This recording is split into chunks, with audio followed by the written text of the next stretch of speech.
Moi, je me pose de plus en plus de questions quand même sur l'immobilier. Après, pour dynamiser son épargne, mes convictions du moment, moi j'aime beaucoup une classe d'actifs qui finalement est encore assez peu démocratisée et que non seulement les performances historiques des 30 dernières années sont encore finalement bien supérieures à celles de la bourse. De jamais baser un investissement sur l'avantage fiscal à l'instant T, mais d'abord sur la valeur intrinsèque de l'investissement, parce que la fiscalité, selon le gouvernement qui passe, ils peuvent changer du tout au rien. Et puis dès que le client sortait, j'avais le sentiment que l'expert comptable reconnaissait tout de suite que presque le pauvre, il va se faire avoir. Bonjour à toutes et à tous et bienvenue dans ce nouvel épisode de Finance 360, l'émission qui a pour but de démocratiser et décrypter les sujets liés à l'investissement, les finances personnelles, la fiscalité et tout ce qui touche l'argent en général pour vous donner toutes les cartes en main pour développer votre autonomie financière et votre indépendance financière sur le long terme. Aujourd'hui, j'ai le plaisir d'être en compagnie de Jérémy. Bienvenue. Salut Thomas. Écoute, c'est un plaisir de te recevoir aujourd'hui.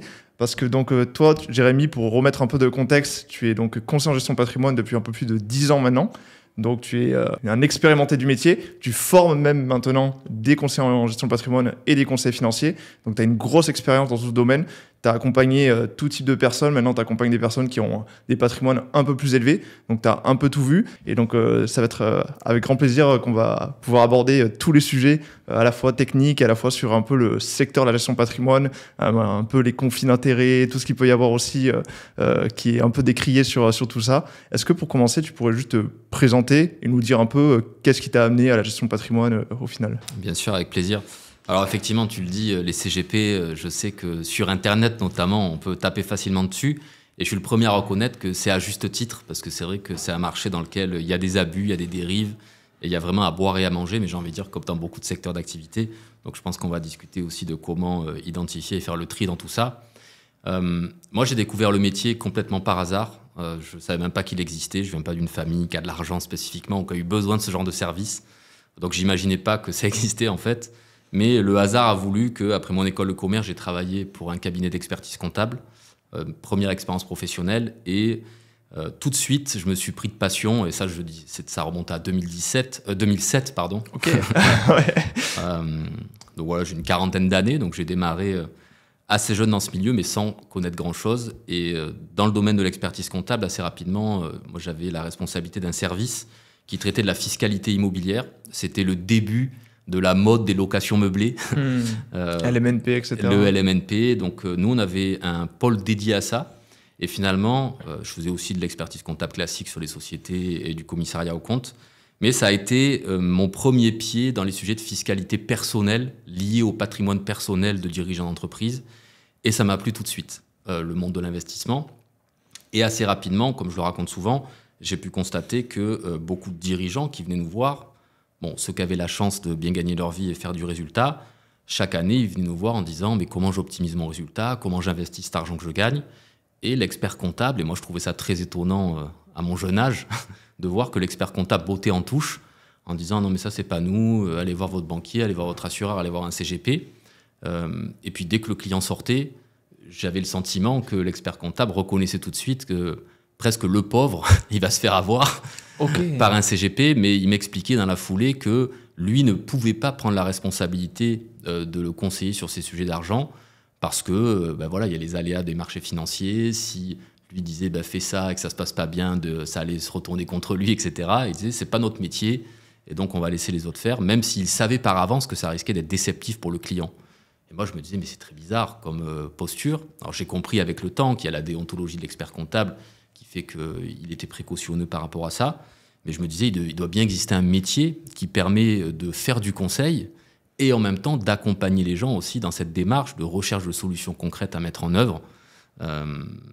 Et voilà, donc, et un jour, complètement par hasard, justement, en reprenant mes études, j'ai découvert que ça existait, que ça s'appelait la gestion de patrimoine ou le conseil en investissement financier. Et je me suis dit qu'il était forcément possible de le faire bien. En tout cas, c'est dans cet esprit-là que je l'ai démarré. Et donc, au final, tu t'es vraiment passionné pour le secteur. De base, je suppose qu'être expert, enfin, travailler dans un cabinet d'expertise comptable, parce que tu étais auditeur, c'est ça? Exactement. Ok. En plus, ça t'a donné une bonne vision de tout ce qui est fiscalité d'entreprise, etc., qui a dû beaucoup t'aider aussi en tant que gestionnaire de patrimoine après. Alors. Bien sûr, ça a été très formateur. Et en plus, une fois que je me suis lancé dans ce métier, je démarrais en étant conscient qu'un certain nombre d'acteurs du chiffre et du droit, comme les avocats, les experts comptables et notaires, ils n'avaient pas forcément une bonne opinion, déjà, des gestionnaires de patrimoine. Donc j'étais conscient de ça et je me suis dit, si je me lance là-dedans, il faut que je le fasse bien. Et ça doit être bien sûr possible. Il faut que j'arrive à me faire respecter dans ce marché-là et essayer de redorer le blason de ce métier, mais qui malheureusement a continué à abuser dans un tas de domaines. Donc le problème n'est toujours pas réglé. Et c'est pour ça qu'encore aujourd'hui, moi je suis en mission à la fois pour essayer de faire le métier à ma manière avec ce que je considère comme étant l'éthique minimum et en même temps chercher à ouvrir les yeux aussi aux CGP sur leurs pratiques. Et c'est ça qui est paradoxal, c'est que sur les chaînes comme la tienne ou beaucoup d'autres, on entend justement les abus des acteurs traditionnels dans ce marché de la distribution de solutions patrimoniales. Ce qui est souvent, comme on l'a dit, un argument marketing aussi. Donc des fois, il ne faut pas le prendre Oui, mais c'est quand même une réalité. C'est une réalité aussi. Il faut reconnaître qu'il y a beaucoup de marge, qu'on n'y comprend rien, que c'est assez opaque, que ce soit dans les banques ou parmi les CGP. Donc oui, de ce point de vue-là, en fait, on parle souvent des clients qui se font avoir, mais moi j'ai pour habitude de dire que les CGP eux-mêmes, souvent de façon inconsciente, se font avoir par le marché parce qu'ils découvrent le métier au travers d'un réseau de distribution qui vient lui dire « Viens faire ce métier, c'est génial, tu vas aider les gens, c'est un peu le monde des bisounours, tu vas être utile, etc. » Et en fait, n'ayant pas une vision globale de ce marché, ils se lancent dans la distribution avec des méthodes de vente, on leur dit « c'est comme ça qu'il faut faire ». On leur dit « voilà ce que tu vas gagner quand tu vas vendre ci et ça, et vas-y, fonce ». Et du coup, ils se retrouvent à distribuer des produits parfois médiocres, sans trop être conscients qu'il existe mieux à faire. Et en plus de ça, ils sont souvent assez mal payés, paradoxalement, malgré tous les frais. C'est pas forcément eux qui en profitent. C'est la structure qui est au-dessus, c'est les managers qui sont au-dessus. Il y a tout un tas de niveaux de gens qui mangent, entre guillemets, sur la bête. Des intermédiaires. Et des intermédiaires. Donc, finalement, moi, c'est aussi ça mon message. C'est de dire que en reprenant le contrôle de son activité, on n'a pas forcément besoin de toutes ces structures-là qui nous racontent des histoires. Et ça permet de faire des produits plus propres pour les clients, tout en gagnant mieux sa vie aussi en tant que professionnel. C'est hyper intéressant, surtout que je pense que parmi ceux qui nous écoutent, nous regardent, il y a pas mal de personnes qui peuvent potentiellement être un jour confrontées à un gestionnaire de patrimoine. Et donc, pour remettre un peu du contexte sur tout ce que tu dis, pourquoi des fois c'est un peu décrié la profession, etc. En tant que gestionnaire de patrimoine, il y a plusieurs façons de se rémunérer. Il y a la rémunération via les honoraires. Donc, on prescrit un conseil et on reçoit donc une rémunération en échange. Ça, c'est la rémunération qui est plutôt minoritaire sur ce marché. Et la grande majorité, c'est plutôt les rétrocessions, rétrocommissions, où plutôt on prescrit un produit d'investissement et nous, on est rémunéré par du coup celui qui produit le produit en question et en tant que distributeur. Et ça engendre que parfois, il peut y avoir des conflits d'intérêts sur est-ce qu'on recommande plutôt le meilleur produit pour le client ou le meilleur produit qui nous rapporte le plus. Il y a eu beaucoup de dérives, comme il y en a toujours forcément. Et c'est pour ça que c'est un peu décousu. Toi, tu penses, c'est quoi un peu ton avis là-dessus? Est-ce que tu penses qu'avec un modèle de rétrocommission, on est forcément biaisé? Est-ce que tu penses que c'est qu'avec un modèle d'honoraire qu'on peut avoir un conseil vraiment le plus juste et objectif possible? Pour choisir un peu son gestionnaire de patrimoine en tant que particulier, il faut faire attention à quoi un peu aujourd'hui? C'est une très bonne question et effectivement, beaucoup de gens se les posent en ce moment. Moi, je suis plutôt partisan d'un modèle hybride. Alors, c'est un peu la mode, l'hybride. Là, il y a le tout électrique, mais certains en reviennent déjà. Et puis, il y en a qui sont encore pro-véhicule thermique. Ça sonne bien. Voilà, moi, je crois que l'hybride, c'est pas mal. Alors, je m'explique pourquoi j'ai cette position. Parce que dans les modèles 100% en horaire, et les personnes qui prônent ce nouveau modèle, parce que c'est vrai qu'il n'est pas si vieux, et ça représente effectivement une très petite partie du marché du conseil en investissement. Je crois que c'est même pas 5% des professionnels enregistrés et habilités à faire ce métier qui exercent sur des modèles 100% en horaire. Donc ça se démocratise, ça se développe. Mais je vois aussi déjà des abus parfois aussi dans ce domaine. Et souvent, si j'essaie de le comparer à d'autres professionnels, d'autres professions souvent très respectées, notables, qui fonctionnent 100% en honoraire, je pense aux médecins, aux avocats, aux architectes, aux experts comptables, etc. Et toi-même qui es entrepreneur, tu le sais, on peut être confronté à des professionnels qui fonctionnent qu'en honoraire. Pour autant, ce n'est pas forcément un rempart contre l'incompétence et la malhonnêteté. Donc, on peut voir des avocats qui, pour une même mission, prennent du simple au triple, voire peut-être même encore plus, avec des raisons pas toujours très justifiées. Donc, dans ces modèles 100% en horaire, moi, j'ai vu parfois des facturations délirantes qui sont injustifiées par rapport au profil patrimonial du client. Et puis, parfois, faut bien comprendre que le modèle économique du professionnel en gestion de patrimoine qui fait du 100% en horaire, c'est un entrepreneur, donc il doit quand même gagner sa vie, et c'est compliqué sur un modèle un peu one-shot d'honoraires. Alors bien sûr, après, on peut mettre des honoraires d'accompagnement sur le long terme, etc. Et parfois aussi, pour faire en sorte que cet accompagnement soit rentable, on peut pousser l'investisseur à prendre des risques supérieurs et de façon à avoir un niveau d'investissement minimum pour pouvoir lui prendre des mandats de gestion, des frais d'accompagnement, etc. Donc, c'est biaisé aussi, ça peut être biaisé aussi. Ça peut être biaisé, en fait. Donc, moi, ce que je dis, c'est qu'à la fin, ça revient quand même toujours à l'éthique personnelle du professionnel. Et c'est en ça que ça devient toujours difficile d'identifier qui sont les bons professionnels, mais je vais répondre à ta question juste après. Et puis, sur le modèle historique, qui fonctionne plutôt sous forme de rétrocommission et de commission, là aussi, j'ai envie de dire, moi, ça ne me choque pas, en fait. Je comprends que ça puisse choquer, mais finalement, on le sait, il n'y a pas de philanthrope, nulle part dans aucun marché. Donc, même ceux qui prônent des discours sans marge, sans rien, en fait, ça n'existe pas. Il faut forcément qu'une entreprise gagne sa vie pour pouvoir pérenniser un service. Donc, le risque des entreprises ou des conseils qui n'ont pas de marge ou trop peu de marge, c'est que le professionnel, quand bien même il est bon, s'il ne survit pas, il ne pourra pas accompagner le client non plus dans la durée. Ou alors il faut qu'il ait beaucoup de volume. Ou il faut qu'il ait beaucoup de volume, comme tu dis. Donc c'est ce que permet aujourd'hui le digital, et certains l'ont compris, et tu le fais très bien. Mais tout le monde ne peut pas, ou n'a pas ce talent aussi pour toucher beaucoup de gens et avoir ce volume. Donc après, dans le marché de la distribution de solutions d'épargne, moi, ça ne me choque pas qu'il y ait de la marge de distribution, comme quand on va à Carrefour ou à Super U. On achète chez la distribution de l'épargne, fonctionne aussi comme ça. Et après, ça, c'est une réalité. Encore une fois, ça revient à l'éthique personnelle du professionnel d'arriver à faire en sorte de proposer quelque chose qui est dans l'intérêt du client, qui va dans le sens de ses objectifs. Et puis, il faut être transparent, en fait, tout simplement, sur ce commissionnement. Moi, je sais que systématiquement, j'essaie de faire preuve de pédagogie avec mes clients. Sur les frais d'entrée, par exemple, moi, c'est même plus un sujet. Je fais quand même partie de la nouvelle génération des professionnels et je suis conscient, bien sûr, qu'aujourd'hui, il y a tout un tas d'offres en ligne, sur Internet, où il n'y a pas de frais d'entrée et pour autant, le conseil et le produit est nickel. Donc, ça fait bien longtemps, moi, que je me suis aligné sur cette pratique. Je ne facture pas de frais d'entrée et il y a pourtant encore plein de réseaux de distribution qui m'attraquent fort. Voilà. Donc, c'est effectivement une première différence et ça commence à répondre à ta question de comment est-ce qu'on identifie un professionnel qui n'est pas trop gourmand.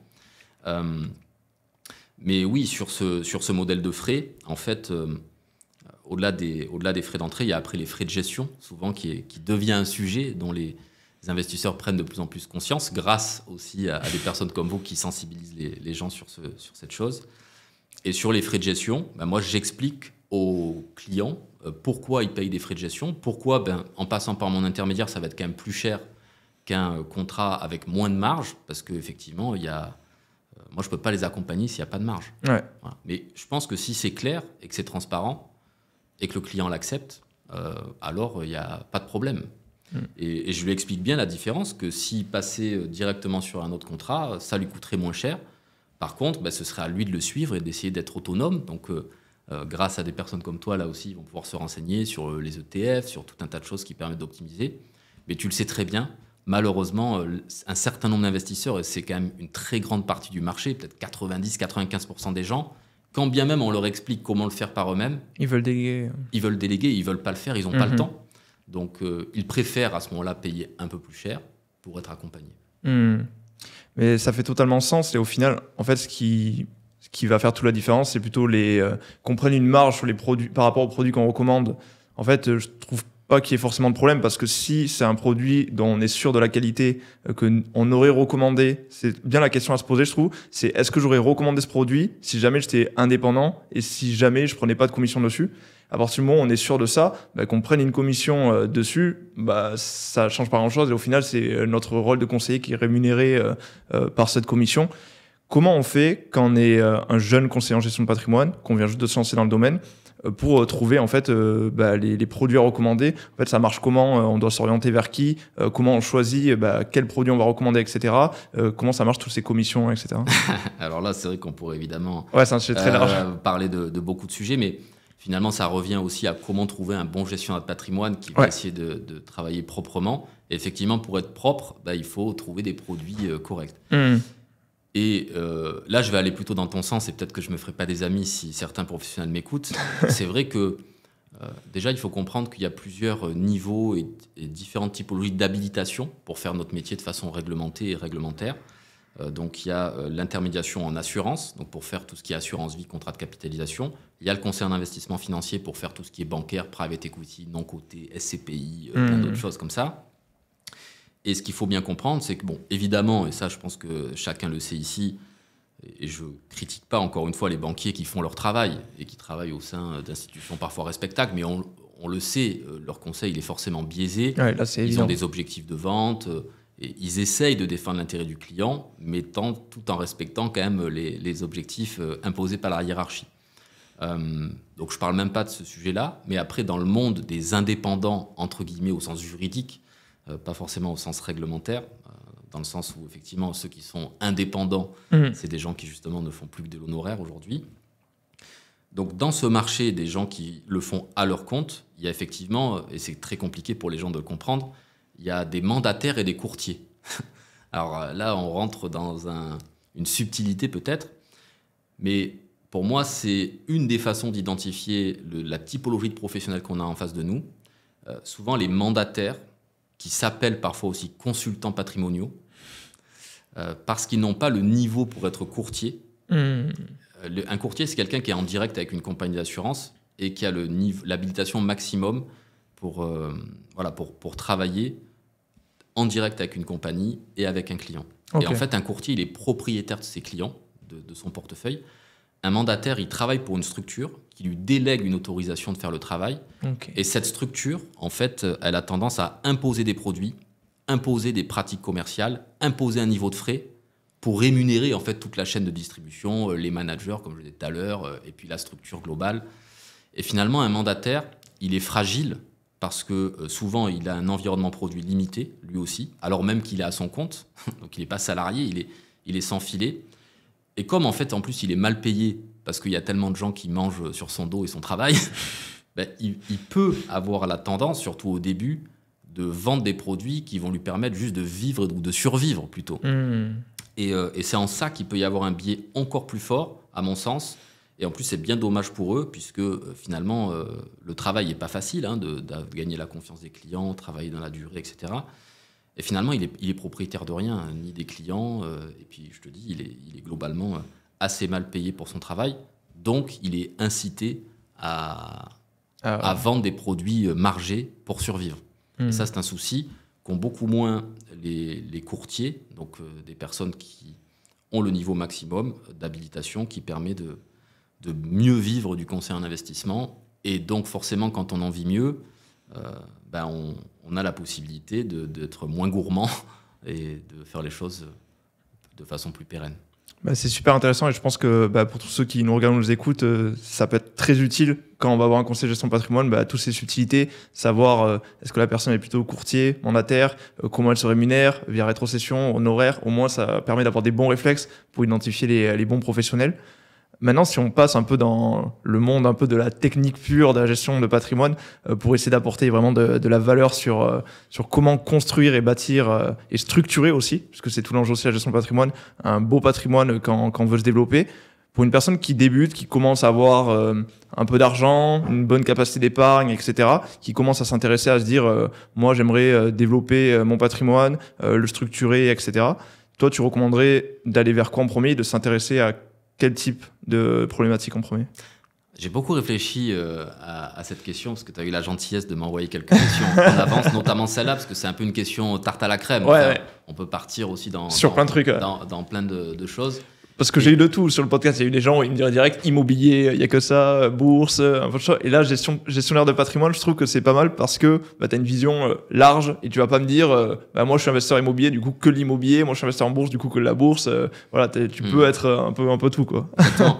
Et donc moi-même, je suis investisseur, c'est vrai qu'on en a pas parlé, mais j'ai justement investi, je pense, dans peut-être pas toutes les classes d'actifs, mais pas loin. Beaucoup, voilà. Ouais. Donc j'essaie de ne pas être un cordonnier mal chaussé depuis maintenant pas mal d'années. Ce qui est un gros avantage.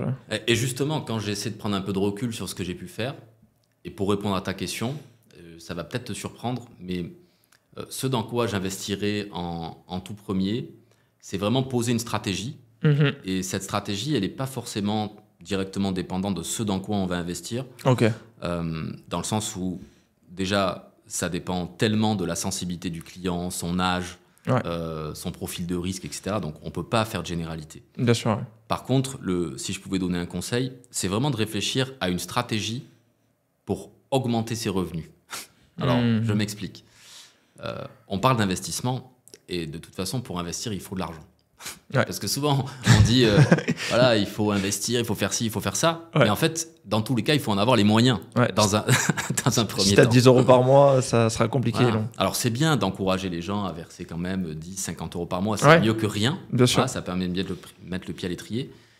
Mais le plus tôt possible, il faut se demander qu'est-ce que je peux faire pour mettre en place une activité professionnelle qui va me permettre dans le temps d'augmenter mes revenus.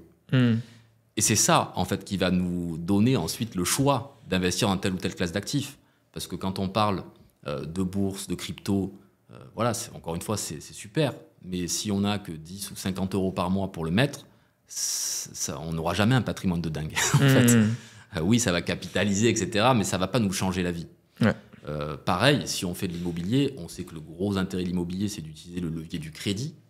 Puisque justement, ça c'est la grande force de l'immobilier. Je dirais quand même que c'est un pilier incontournable quand on démarre et justement qu'on n'a pas encore beaucoup de moyens, de se mettre dans une position où on peut aller chercher l'argent qu'on n'a pas à la banque, mais du coup, il faut des revenus et il faut faire plaisir à la banque, il faut un revenu stable, etc. Donc, assez tôt dans ma vie, rétrospectivement, je me rends compte que c'était peut-être pas idiot.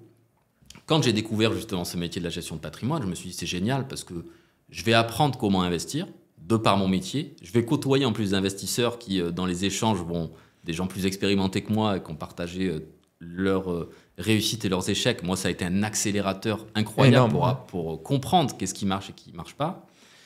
Et puis surtout, je me suis dit, grâce à ce métier, c'est un métier qui me plaît, dans lequel je vais apprendre et qui, compte tenu de son modèle économique, va me permettre d'augmenter aussi mes revenus petit à petit pour investir beaucoup plus. Après, je ne suis pas en train de dire forcément qu'il faut que tout le monde devienne gestionnaire de patrimoine. Ça ne marcherait pas. Mais c'est un exemple. Donc, évidemment, l'entrepreneuriat est probablement la meilleure stratégie pour créer de la richesse, même si, bien sûr, c'est plus risqué. Parce qu'on le sait qu'il y a aussi beaucoup d'entreprises qui se pètent la gueule. Oui, énormément. Mais voilà, en fonction de ses compétences, de ses centres d'intérêt, je pense que dans tout secteur, on peut trouver des façons de faire mieux que la moyenne pour sortir du lot dans son marché et bien gagner sa vie.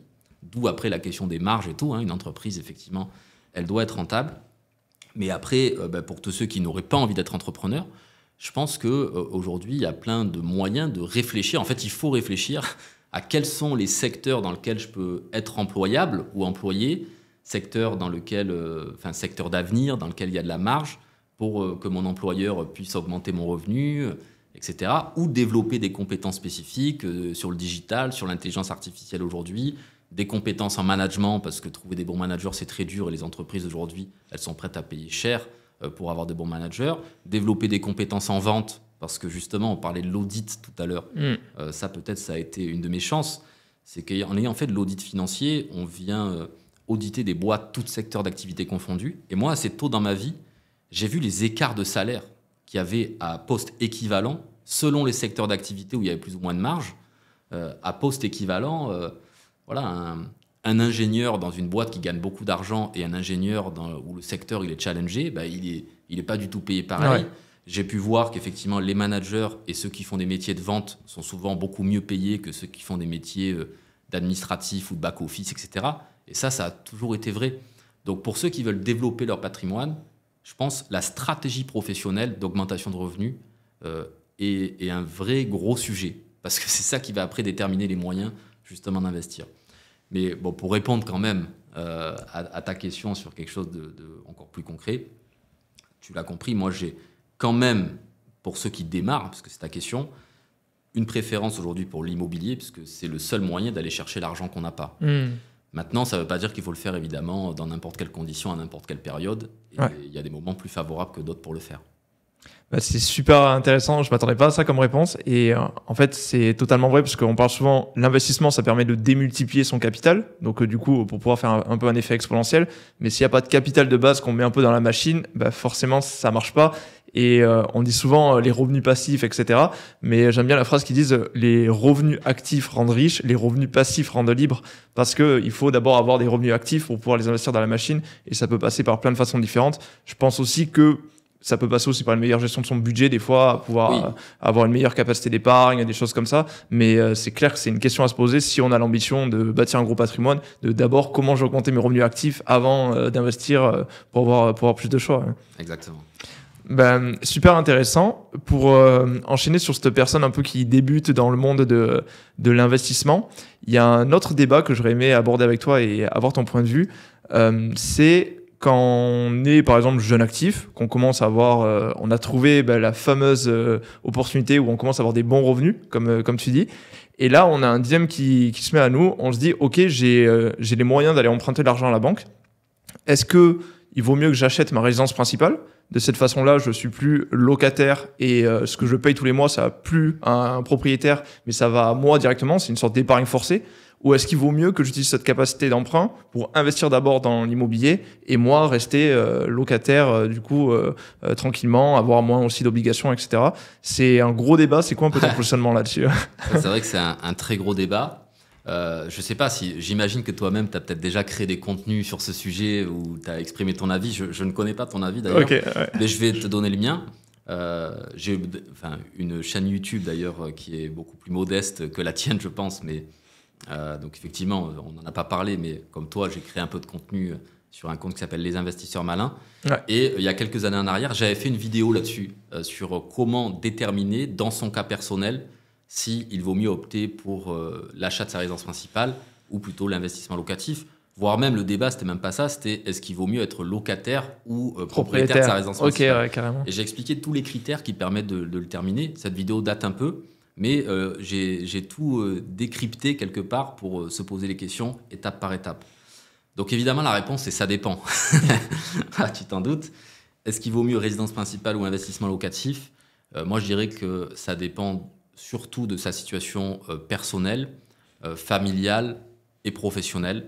Donc si on commence à avoir un peu de visibilité sur ses revenus, sa situation de famille, moi j'ai tendance à encourager l'investissement en résidence principale. C'est vrai que d'ailleurs sur les réseaux sociaux, bon, évidemment il y a les 100% partisans de la résidence locative, etc., sous l'impulsion de livres comme Père riche, Père pauvre, de Robert Kiyosaki, etc. Après, quand on est clivant, on fait plus de vues, ça, il faut le prendre en compte aussi. Il y en a sur les réseaux. C'est ça. Donc, et puis il ne faut pas oublier que c'est un Américain et que nous, on a un marché qui est quand même assez différent ici en France, avec des avantages, pour le coup, qui sont incroyables en France. Il n'y en a pas beaucoup en France, des avantages, donc il faut les rappeler. Notamment celui de pouvoir investir à crédit dans de très bonnes conditions, y compris pour sa résidence principale, et même surtout pour sa résidence principale. On a des durées de crédit plus longues, des taux d'emprunt souvent plus attractifs. Les banques jouent le jeu sur ces sujets. Moins d'apports aussi, parce qu'il y a une époque où il y avait 0 apport partout, mais ça, c'est un peu fini. Donc, pour te répondre, voilà, il y a ce sujet de la stabilité familiale et professionnelle, mais dans certaines zones géographiques, notamment là où l'immobilier est extrêmement cher, c'est vrai que c'est plus compliqué d'acheter sa résidence principale, ou en tout cas, c'est moins recommandé.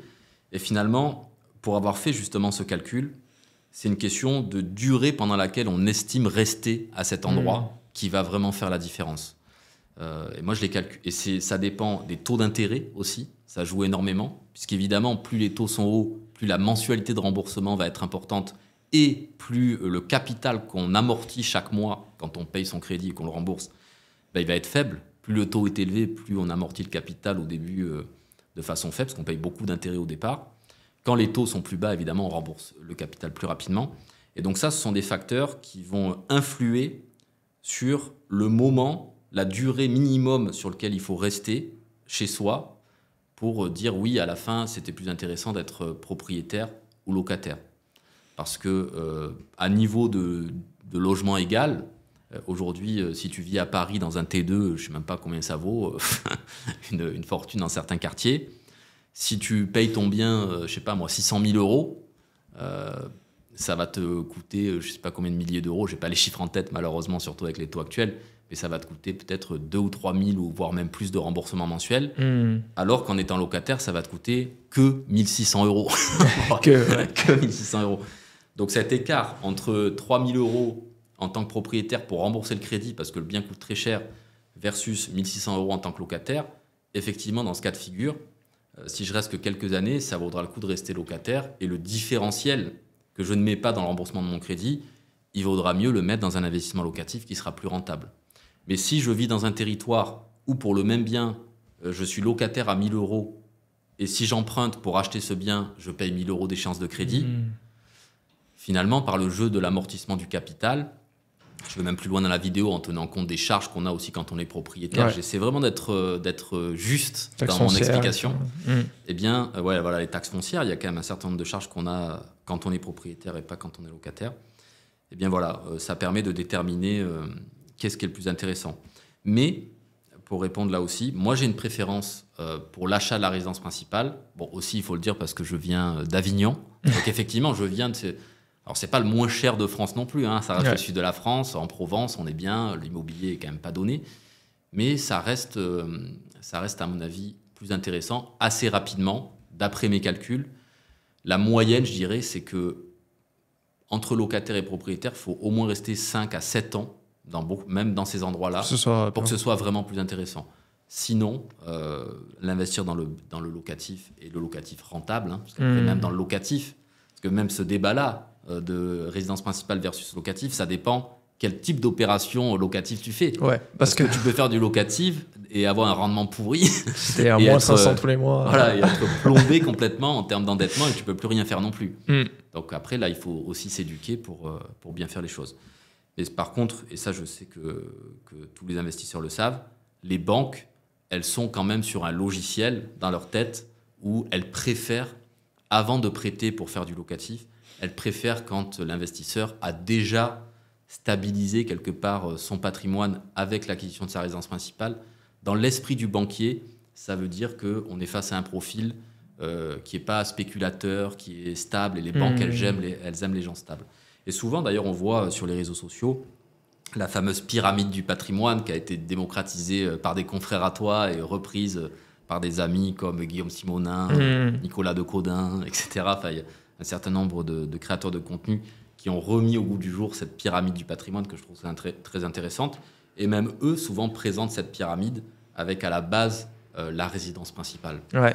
Donc c'est vrai qu'à long terme, ça reste quand même important, je pense, y compris sur les sujets de retraite, qui est encore un autre débat, de se dire, lorsque je suis à la retraite, j'ai un toit au-dessus de ma tête, je suis propriétaire, et je pense quand même que c'est une bonne idée. Bah, c'est hyper intéressant, tu as un vrai raisonnement pour t'as posé vraiment les choses et globalement moi j'avais fait un contenu là-dessus et au final j'arrivais à une conclusion un peu comme toi que c'était jamais tout noir ou tout blanc, ça dépendait un peu de chaque cas, de chaque personne, de là où on habite, du prix au mètre carré, de quels sont ses objectifs à l'instant T, de combien de temps on va y rester comme tu disais et donc je suis totalement d'accord avec toi et je peux que te rejoindre là-dessus. C'est vrai qu'il y a pas mal de gens aussi qui utilisent la résidence principale, du moins qui peut être utilisée parce que on peut en parler, mais ça peut changer ça, pour aussi se dire j'achète ma résidence principale, potentiellement je fais un peu de travaux dedans, des choses comme ça, j'y vis 1-2 ans, et après je la revends et j'ai pas d'impôt sur la plus-value, et ça me permet d'aller autre part et d'avoir une première plus-value pour investir. Tu penses quoi de cette stratégie C'est une super stratégie, même si tu sais qu'elle a ses limites, parce qu'il faut faire attention quand même à la requalification en marchand de biens, parce que là, c'est une autre fiscalité. Mais effectivement, il y a une tolérance là-dessus, et dès lors qu'on reste au moins quelques temps, à chaque fois, pour de vrai, dans sa résidence principale, si on ne le fait pas 10 fois en 10 ans, c'est une stratégie qui fonctionne très bien, parce qu'effectivement, on est exonéré sur la plus-value quand on revend sa résidence principale. Mais tu as tout à fait raison, et c'est marrant que tu évoques ce sujet, parce que moi, c'est comme ça. En fait, le paradoxe, je suis en train de me rendre compte en t'en parlant, que j'ai compris comment bien investir grâce à ma résidence principale, y compris pour après faire des bonnes opérations dans le locatif. Pourquoi ? Parce que le hasard a voulu que lors de l'acquisition de ma toute première résidence principale, c'était un appartement classique, et justement, je n'avais pas du tout eu un raisonnement d'investisseur. J'étais comme tout le monde, je me suis juste dit, je vais acheter un appart, je vais mettre au taquet de mon endettement, et je veux juste être bien, m'installer avec ma femme, et on va bâtir notre petit nid ici. Donc j'avais aucune logique de dire je vais acheter un bien que je vais valoriser, faire une plus-value. Je me suis dit j'achète et je profite. Comme tout le monde, j'ai envie de dire, enfin comme une majorité. Et puis quand j'ai commencé à me former, et même j'étais déjà professionnel là-dedans, je me suis dit finalement je pourrais sur la résidence principale aussi créer de la valeur. Et tu as tout à fait raison. J'ai eu la chance, parce que j'avais augmenté mes revenus justement, d'acheter un bien immobilier beaucoup plus grand dans le sud de la France, une maison avec un grand terrain. Bon, je ne rentre pas dans les détails de la stratégie, mais j'étais sur un terrain agricole en plus. Mais il y avait déjà un bâti qui est daté des années 70, donc le plan local d'urbanisme m'autorisait à faire une extension de ma résidence principale pour pouvoir construire des mètres carrés supplémentaires que j'étais libre derrière quand même de louer, parce qu'on peut tout à fait aussi sous-louer une partie de sa résidence principale, on a le droit. Ouais. Donc, moi, j'ai pas fait le flip, j'ai pas fait l'achat-revente, j'aurais pu, mais sauf que ma femme en avait marre de déménager. Enfin, on n'a pas déménagé souvent, mais elle voulait quand même de la stabilité.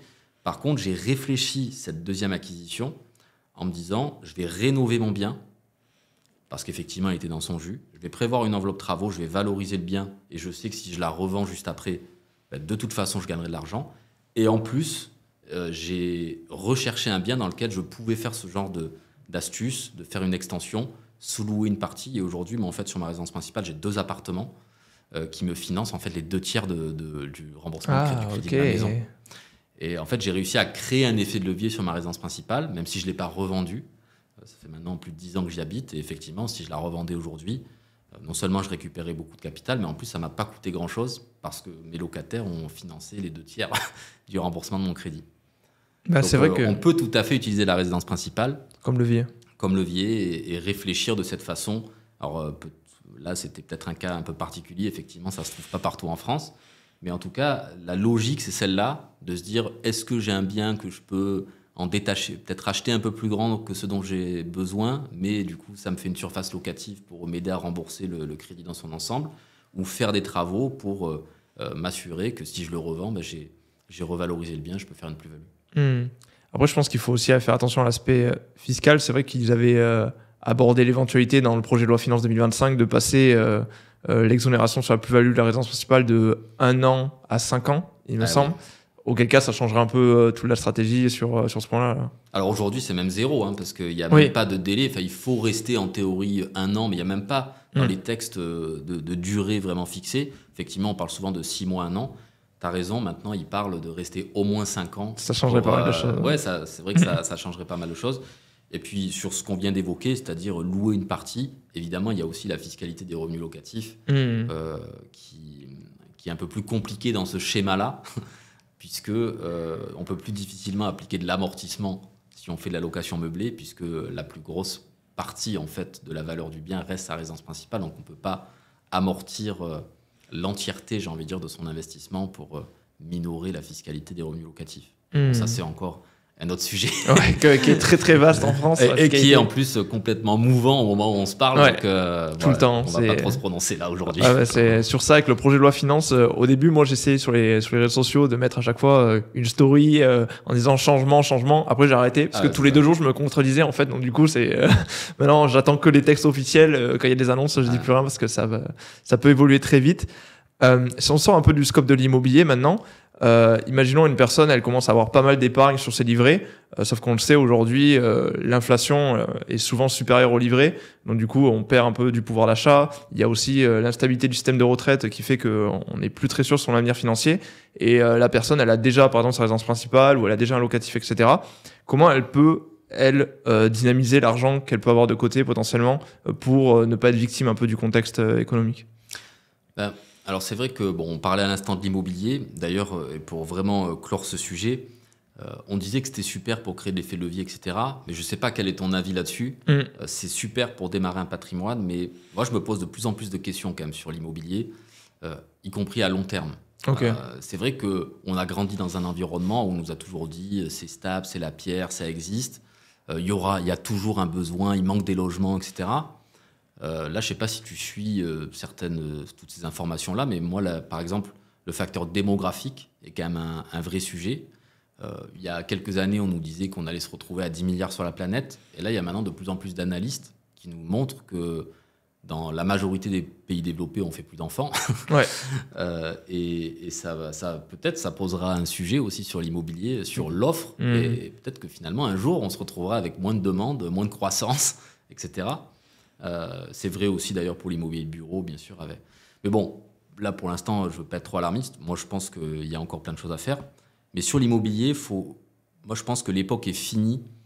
cette époque, on disait j'achète et je garde pour toujours et je transmets à mes enfants. Moi, je crois que l'immobilier, ça devient un investissement qu'il faut savoir aussi arbitrer à un moment donné, au bout de 5 ans, 10 ans, 15 ans, encaisser la plus-value, éventuellement repartir sur un autre projet en fonction du cycle.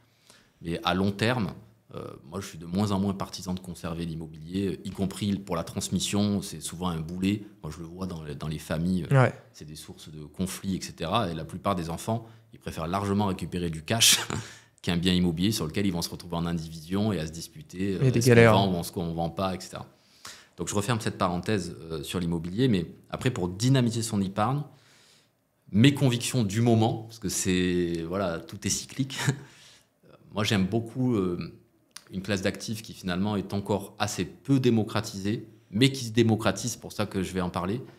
C'est ce qu'on appelle aujourd'hui le private equity. Donc l'investissement dans le non-coté. Et finalement, ça va un peu dans le sens de mon message au départ, où j'aime bien inciter les gens à réfléchir, à éventuellement entreprendre, même si c'est un challenge. Dans l'univers des entreprises non cotées, alors bien sûr, on connaît la bourse, les sociétés cotées, bien sûr, on peut gagner de l'argent. On sait que historiquement, c'est quand même une classe d'actifs qui a amené des revenus réguliers, même s'il y a plus de volatilité. Et justement, les gens connaissent peu la possibilité d'acheter aussi et de participer au capital des entreprises qui ne sont pas cotées en bourse. Et pourquoi est-ce que j'aime bien ? C'est que non seulement les performances historiques des 30 dernières années sont encore finalement bien supérieures à celles de la bourse. Alors la statistique, je crois, dit 13% en moyenne sur les 20 ou 30 dernières années. Mais les meilleurs fonds de private equity, parce qu'il y a des fonds spécialisés là-dedans, le top 25% des fonds mondiaux, ils font des performances bien supérieures. À tel point même que des fois on hésite à le dire, parce que ça peut paraître trop beau pour être vrai, voire même une escroquerie. Mais les meilleurs fonds donnent plus de 20% de rendement annuel depuis 20 ou 30 ans. C'est hallucinant. Ce qui est assez fou. Hein. C'est hallucinant. Même si justement, c'était historiquement plutôt un marché d'institutionnel où il fallait rentrer sur plusieurs millions d'euros pour pouvoir espérer rentrer dans ce game. Et donc, évidemment, c'était inaccessible à la plupart des investisseurs privés.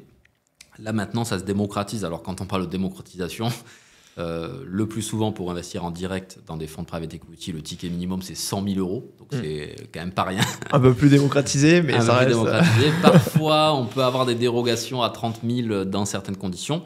Mais il y a des fonds de private equity de bonne qualité qui commencent aussi à être référencés dans des contrats d'assurance vie, par exemple. À partir de 1 000 euros la part, on peut aujourd'hui investir dans des bons fonds de private equity. Donc, ça se démocratise. Et pourquoi est-ce que j'aime le private equity, ou en tout cas les entreprises non cotées? Et attention, ici, je ne veux pas parler non plus des startups. Pour moi, les startups, alors évidemment, elles ne sont pas cotées, mais c'est des entreprises beaucoup plus jeunes. Toi et moi, on est entrepreneurs, on le sait, on peut avoir des super idées, on peut lever des millions, mais il y a tellement de challenges dans la vie d'un entrepreneur qu'on peut faire faillite. Que ça va très très vite. Même quand on est talentueux, on peut se casser la figure. Donc si on veut aller chercher des rendements forts, mais sans non plus une prise de risque incroyable, la majeure partie des fonds de private equity, ils investissent quand même dans des boîtes qui sont matures, qui valent déjà plusieurs centaines de millions d'euros. Donc toutes les grosses boîtes ne sont pas cotées. Il y a même des boîtes énormes qui ne sont pas cotées en bourse. Et parfois, il y a des événements dans la vie de ces entreprises qui font qu'elles ont quand même besoin de fonds extérieurs, quand bien même elles sont déjà très riches et très valorisées. Je pense par exemple à 2 associés entrepreneurs qui ont parfois réussi même sans faire exprès, notamment dans la tech ou le digital ou dans plein d'industries. Ils démarrent avec 10 000 balles de capital. La boîte, 20 ans plus tard, elle vaut 100 millions. Et là, il y a un des 2 associés qui veut partir à la retraite. Donc la logique voudrait que ce soit son associé restant qui rachète éventuellement les parts de son associé sortant. Sauf que l'associé qui reste, lui, les 50 millions, il les a pas en cash. C'est compliqué déjà. Ouais. Il a 50 millions de valeur de ses parts, mais lui, il n'a pas vendu, donc il n'a pas le cash. Et donc, c'est dans ces situations où parfois ces très belles entreprises ont besoin de capitaux extérieurs privés pour pouvoir justement permettre à un associé de sortir. Et souvent, ces fonds d'ailleurs, ou ces investisseurs, ils ne se contentent pas d'apporter le capital. Souvent, ils arrivent aussi avec une expertise, des équipes spécialisées dans tel et tel secteur pour aider en plus l'entrepreneur à franchir encore un nouveau palier, à devenir un leader national, européen, international, etc. Et l'expertise en fait, de ces fonds d'investissement permet à l'entreprise d'augmenter encore sa taille, sa valorisation. Et l'objectif du fonds, bien sûr, c'est au bout de 5 ans, 10 ans, de faire encore x2, x3, x4 sur la valeur de l'entreprise. Donc ça, c'était un exemple, en tout cas, de société non cotée. Et souvent, pourquoi est-ce qu'on a une meilleure stabilité, quelque part, de la performance par rapport aux sociétés cotées qui font parfois le yo-yo sans justification, parce que des fois, on nous dit qu'LVMH, ça vaut je sais pas combien de milliards, et le lendemain, on nous dit que d'un coup, ça a fait moins 20. Pourtant, c'est la même entreprise. Une petite news qui a tout changé. Voilà, une petite news. Alors, je prends LVMH, j'aurais pu... Ah, mais c'est vrai. Voilà, j'aurais pu citer d'autres exemples. Mais dans les sociétés non cotées, justement, on n'a pas cette pression de la volatilité des marchés. Les sociétés, elles reçoivent l'argent. L'investisseur, il sait qu'il va devoir mobiliser cet argent, qu'il n'aura pas la liquidité. Donc ça, il faut l'accepter. Ça fait partie de l'inconvénient de cette classe d'actifs. C'est bloqué 5 à 7 ans, c'est ça? 5-7 ans, voire souvent 10 ans sur les bons fonds de private equity. Donc c'est vrai qu'il faut cette visibilité, ce qui n'est pas toujours évident, bien sûr. Mais on comprend bien que ça permet à l'entreprise qui reçoit ces fonds de les investir à bon escient, de se donner le temps de mettre en place une stratégie qui apporte des fruits souvent 3, 4, 5 ans plus tard. Alors qu'en bourse, voilà, on a la pression permanente des actionnaires, il faut délivrer tout le temps de la performance tout de suite, sinon on se fait sanctionner. Et voilà, donc dans les sociétés non cotées, les entrepreneurs, ils ont le temps de bien faire les choses, et les investisseurs, ils doivent laisser leur argent. Et souvent, on le sait, le long terme, on le dit aussi pour les sociétés cotées, que de toute façon, ça reste un investissement à long terme, mais les investisseurs, quand les fonds sont liquides, ils ne peuvent pas s'empêcher, quand il y a un stress, ils paniquent, ils vendent n'importe comment, etc. Au moins, dans le non-coté, ils n'ont pas le choix. Ils connaissent la règle du jeu, ils n'ont pas le choix. Et le temps fait la différence. Et c'est vrai qu'on le dit souvent dans l'investissement, il faut laisser aussi du temps pour avoir le retour sur investissement. Et malheureusement, là-dessus, souvent, les investisseurs, avec toutes les émotions liées à l'argent, ils peuvent aussi faire n'importe quoi quand ça stresse. Donc, premier élément, le private equity. Et ensuite, moi, il y a une classe d'actifs que j'aime beaucoup, et ça va être l'inverse de tout ce que je viens de dire, c'est les actifs numériques. Voilà, crypto-monnaie. C'est assez rare et atypique, je pense, pour un conseiller en gestion de patrimoine d'être plutôt favorable à ça. Touche sur le Dogecoin. Alors non, ne me fais pas dire ça. Mais depuis 2017, en fait, moi, je me suis intéressé à cette classe d'actifs parce que j'ai des membres de ma propre famille qui ont été embauchés par des entreprises qui développaient des projets dans ce secteur. Et donc finalement, même si j'ai entendu parler pour la première fois du Bitcoin en 2013, donc évidemment comme tout le monde à l'époque, voilà, on parlait que de blanchiment d'argent, de financement du terrorisme, d'une arnaque, etc. Donc j'étais resté moi là-dessus pendant des années en bon fidèle. Voilà, c'est ce que disait l'AMF, ce que disaient les spécialistes, les banques centrales, etc. Donc voilà, en tant que professionnel, je suivais un petit peu cette voie. Et finalement, quand j'ai vu qu'il y avait d'autres projets qui sortaient, d'autres blockchains, et par des exemples de mon entourage, j'ai vu qu'il y avait une vraie économie qui était en train de se développer. Des vrais projets tech qui avaient besoin d'ingénieurs, de salariés, de développeurs, de marketeurs, etc., qui avaient des emplois, qui avaient des levées de fonds dans ce secteur. Et donc, je me suis dit, oui, en fait, j'ai vu aussi l'impact dans l'économie réelle que ça pouvait avoir. Alors, même s'il n'y a pas aujourd'hui de cas d'usage très évident, 99% des crypto-monnaies ne valent rien. Voilà, comme ça c'est dit. Oui, très clairement. Mais il y a quand même des vrais projets qui sont intéressants et qui, à mon avis, seront utiles dans beaucoup de marchés, dans beaucoup d'industries, même si c'est un marché très jeune et spéculatif. Et c'est finalement dans un second temps aussi que j'ai vu tout l'intérêt du Bitcoin, et pas seulement dans un but spéculatif. C'est vrai que nous, on a un marché, on a une vision très française, et je dirais même plutôt une vision de pays développé, où on se dit que ça ne peut être que spéculatif parce que nous, on a une monnaie qui globalement fonctionne bien. Bon, même si elle perd de la valeur à force d'imprimer de l'argent, les banques centrales, mais ça, c'est encore un autre débat. Et donc, ça fait partie, pour moi, des raisons pour lesquelles Bitcoin a de la valeur. Mais comme tu le sais, il y a plein de pays dans le monde qui ne sont pas bancarisés, où justement, leur monnaie officielle, c'est une monnaie qui vaut rien. Voilà, l'Argentine, sa monnaie vaut rien. Le Salvador, ils ont même adopté la monnaie comme monnaie. Par exemple, les Russes, les Turcs, en Afrique, n'en parlons pas. Donc voilà, Bitcoin, en fait, est une vraie solution pour un certain nombre de pays. Et là, en fait, eux, je pense qu'ils nous expliqueraient que c'est pas pour spéculer qu'ils ont du Bitcoin, c'est tout simplement pour échanger de la valeur depuis leur téléphone, sans intermédiaire, etc. Parce que peut-être le système bancaire chez eux fonctionne moins bien que le Bitcoin. Voilà. Bref, Donc voilà, moi les actifs numériques, je suis vraiment convaincu à long terme. J'ai été évidemment pendant longtemps seul à prêcher Ouais. pour ça Je pense dans ce domaine, oui. dans notre secteur réglementé, etc. Moi j'ai essayé d'éduquer, y compris les professionnels sur ces sujets. Maintenant c'est devenu un peu plus accepté, même si évidemment il y a encore des dérives et des scandales tous les jours. Ce week-end, on a eu un exemple incroyable d'une, selon moi, une très mauvaise utilisation de la blockchain et de tout cet écosystème avec Trump, qui a lancé son token. Ouais. Qui a fait des milliards. Il a créé des milliards à partir de rien, et donc ça va encore alimenter tout ce discours de spéculation. C'est de la spéculation, c'est n'importe quoi. Malheureusement, c'est vrai, encore une fois, pour la plupart des projets, mais ça vaut le coup de s'y intéresser, parce qu'en termes de retour sur investissement, quand même, Bitcoin et d'autres cryptos sérieuses, utiles, Ethereum, etc. Ethereum, bon, même si on est un peu frustré en ce moment avec Ethereum en termes de performance par rapport à d'autres. Ils prennent pas le bull market comme tout le monde. Voilà. Mais voilà, moi, je suis convaincu quand même que cet écosystème des actifs numériques, il ne faut pas y faire n'importe quoi. Mais les retours sur investissement seront les plus dynamiques. À mon avis, c'est quand même dans ce secteur qu'on arrivera à trouver les meilleurs perfs en moyenne, parce qu'on peut aussi vraiment se casser la figure. Et donc, il faut après respecter les mêmes règles qui valent aussi pour la bourse. Et ça, je sais que tu le fais très bien. Ouais, sur le long terme. Mais c'est super intéressant. Donc, sur le prochain cycle, toi, la stratégie gagnante que tu verrais, c'est vraiment, si on part à la base, j'ai ma résidence principale et crypto-monnaie, private equity, sur du long terme, ça pourrait être pour toi le combo gagnant sur ce cycle. En tout cas, pour tout te dire, moi, alors, j'ai aussi d'autres choses. J'ai aussi des SCPI, j'ai de l'épargne court terme, j'ai des assurances vie, j'ai du fonds euro. Et j'essaie de m'appliquer à moi-même, ce que je recommande à mes clients. Bien sûr, il faut équilibrer les choses. Et il ne faut pas faire all-in ni dans un ni dans l'autre. Mais en tout cas, si tu me poses la question de ce qui, selon moi, sur le long terme, ce qui sera le plus dynamique, pour moi, c'est ces classes d'actifs-là et j'y investis. Mais l'immobilier, il ne faut pas la mettre complètement de côté. Il faut évidemment aussi utiliser le levier du crédit au maximum, mais en respectant bien sûr les bonnes pratiques de l'investissement rentable, comme on dit. Ouais, sur tout ça. C'est super intéressant. Maintenant qu'on a vu un peu toute la partie investissement, il y a une autre partie qui fait très peur en France et qui est très dense. C'est un peu la partie fiscalité.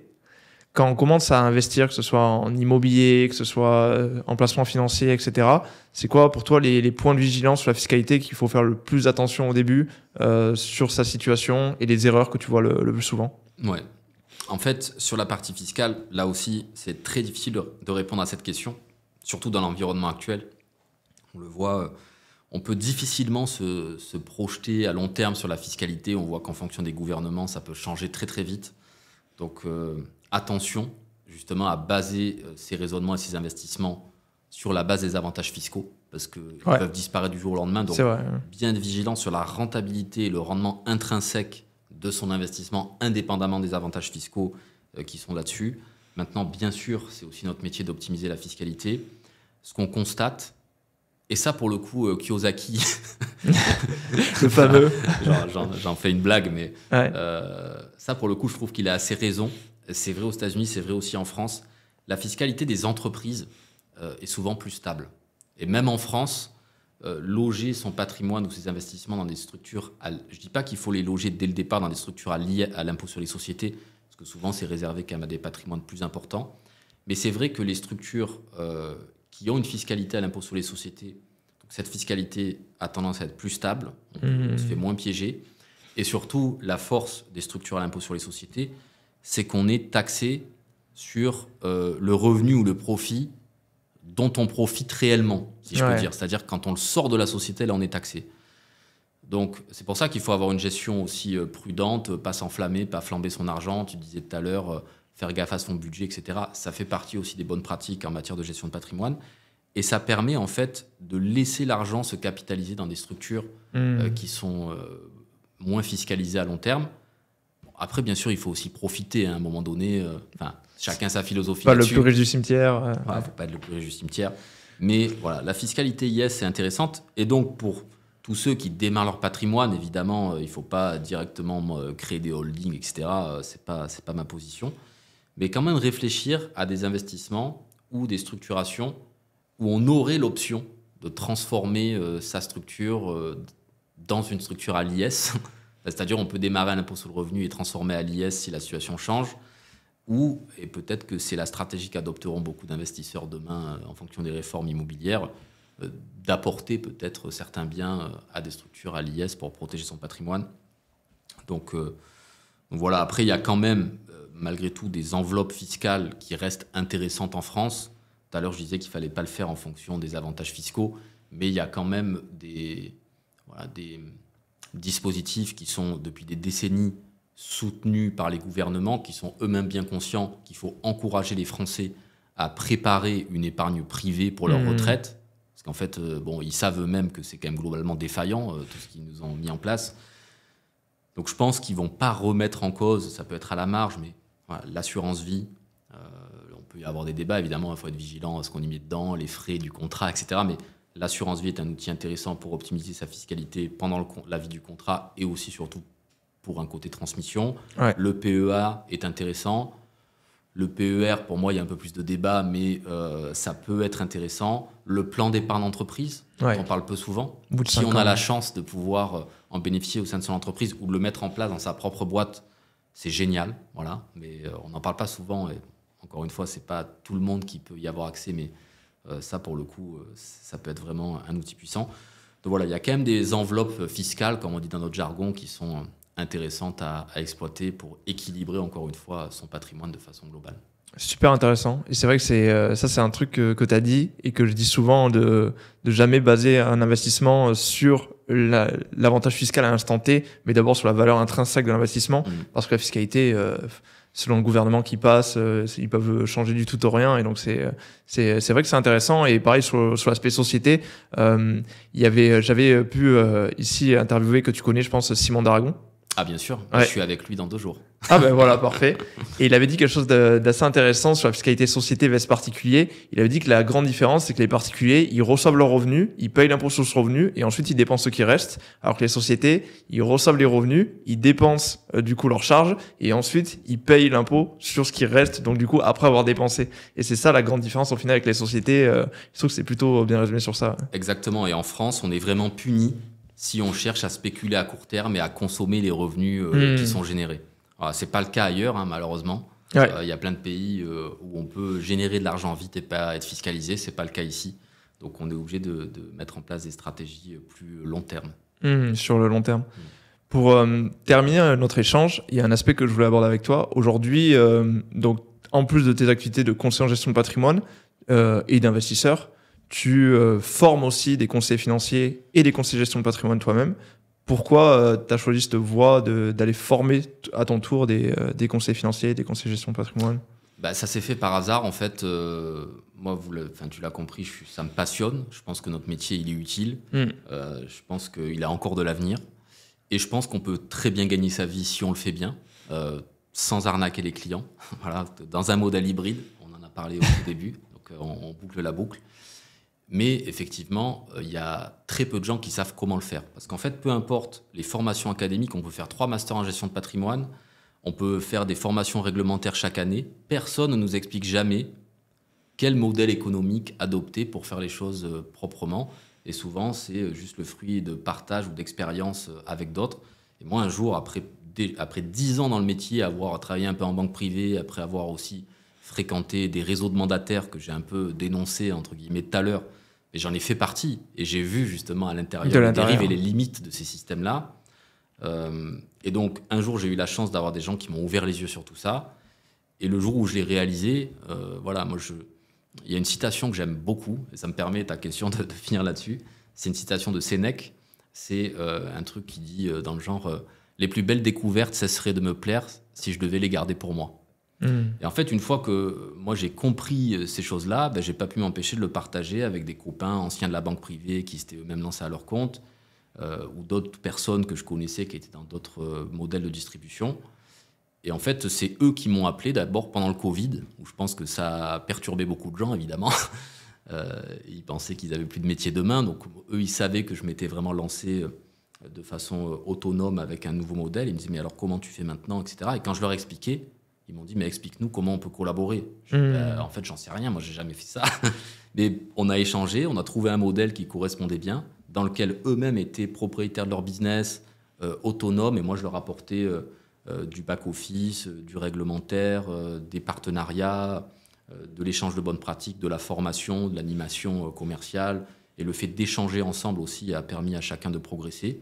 Et quand on a vu qu'on était en train de créer un modèle sans faire exprès dans lequel il y avait un bon équilibre et que tout le monde était content, d'un coup on s'est dit, si le besoin il est là localement avec un groupe de 10 copains, où on s'est fédéré, en fait on est devenu un petit groupement presque sans le vouloir, en fait on s'est dit on va dupliquer ça à l'échelle nationale, mais ce n'était pas du tout un plan au départ, on a juste vu que ça répondait à un besoin. Et aujourd'hui effectivement on sensibilise à la fois les clients finaux comme toi, sur comment pas se faire avoir. Et en même temps, moi, je suis allé, je ne sais pas si je peux dire que je suis allé plus loin, mais en tout cas, moi, je sais aussi que certains professionnels, qui sont souvent pointés du doigt comme étant des escrocs, en fait, eux-mêmes sont ignorants sur le fait qu'ils peuvent faire le métier différemment. Ok, ouais. Et donc, je milite pour leur ouvrir les yeux d'une certaine façon et leur montrer que c'est possible de faire mieux, à la fois pour leurs clients et pour eux-mêmes. C'est super intéressant comme approche parce qu'au final, il y a un gros travail en ce moment d'éducation financière qui est fait sur les particuliers directement, avec tout ce qui est sur les réseaux et tu y contribues aussi. Et toi, tu as aussi cette approche en même temps d'essayer d'aller changer le système de l'intérieur, un peu en quelque sorte, en éduquant aussi les conseillers directement et leur montrer des nouvelles approches plus vertueuses pour les clients comme pour eux, quoi. Tout à fait. On peut avoir travaillé 20 ans en banque et être complètement inconscient de ce qui se passe en dehors. Et de quels sont les produits, quelles sont les marges sur les produits. On sait ce qu'on gagne en salaire ou on sait ce qu'on gagne quand on vend un produit si on est mandataire. Mais en fait, même pour nous, même pour beaucoup de professionnels, c'est très opaque. Comment la banque gagne son argent ou comment le réseau dont on fait partie fait autant de marge. Et en fait, personne ne nous l'explique jamais. Parce qu'évidemment, eux n'ont pas intérêt à ce que les distributeurs se posent des questions sur ces sujets. Et donc, c'est pour ça qu'on a créé un programme qui permet d'ouvrir les yeux d'une certaine façon aux professionnels sur les marges réelles selon les produits et finalement comment savoir si eux-mêmes ne se font pas avoir dans le système dans lequel ils travaillent. Et en prenant conscience des marges et en ayant la possibilité d'en profiter soi-même directement sans payer la terre entière au-dessus, forcément ça permet de mieux gagner sa vie et aussi parfois de rétrocéder une partie de ce qu'on gagne d'une certaine façon à nos clients en étant moins gourmand sur les frais d'entrée, en étant plus juste dans son approche initiale, avec un peu d'honoraires au début, et puis après, si le client veut continuer à travailler avec nous, être plus propre et que tout le monde soit transparent sur le sujet. Super intéressant et un grand merci à toi parce que je pense que tous ces éléments, du côté d'un investisseur, d'un particulier, ça peut l'aider à mieux comprendre de l'extérieur et à mieux faire ses choix, des choix les plus adéquats pour lui. Donc merci encore à toi pour cet échange. Est-ce que tu veux rediriger les personnes vers un réseau en particulier, s'ils veulent te suivre, vers quelque chose en particulier? Je mettrai tout en description. C'est gentil. Alors, sur Instagram, ça m'amuse. Ça, on n'a pas raconté l'histoire, mais au début, c'était un peu une blague et puis ça eu un succès modeste, mais ça a le mérite d'exister. Donc, les investisseurs malins au pluriel tout attaché, où je partage des contenus plus ou moins profonds.